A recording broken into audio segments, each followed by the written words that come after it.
I love the spiritual angle in this work, so I'll kind of address it from that point as well, but I'll also add the SE component.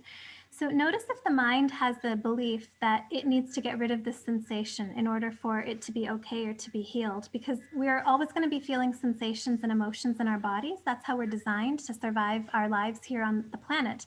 They inform us in so many ways. And so we can never escape our biology. There is an idea that many people have that as we resolve certain traumas, that we're going to actually lose the sensation that is stored around it. Oftentimes that can happen. But if there is mental resistance against it, if there's a mental agenda to get rid of it, that resistance exactly is what keeps it there. So I just kind of notice if that could be there. The other part is that it's okay for the sensation to be there because we're not trying to get rid of it. We're trying to get rid of the resistance to the sensation. So sometimes once we've done that, the sensation will decide to stay, but it'll feel pleasant. Another angle that I would say about this is that if something is a long-standing issue, a chronic trauma, it might be a sensation that needs long-term care, and to have a relationship developed with it, an ongoing check-in and an unconditional love for this sensation, which is part of your experience.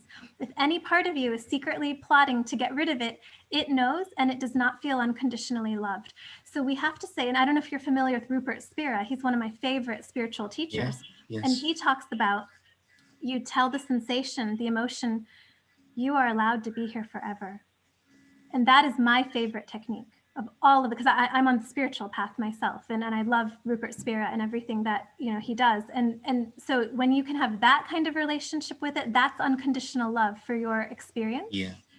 And see what happens. But it may still stay there, but you have to be okay with that, because your happiness is not dependent on whether the sensation stays or goes. Your happiness, your peace is dependent on whether your resistance to it stays or goes. Always remember Yeah. that. The resistance of it will go, which means that the pain of it, the density of it, the discomfort of it will go also.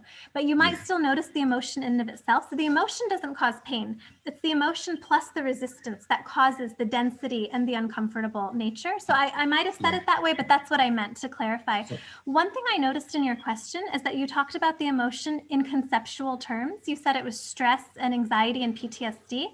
And I would just, and maybe you've already done this, but I would just keep looking at it as a physical, what is it? Okay, it's tingling, it's prickling. It's really look at it in that primary experience way. Because if you stay in conceptual terms, you will miss the opportunity to be able to clear it. You have to go fully into the direct experience. Remember that we are actually not the body, we are not the mind.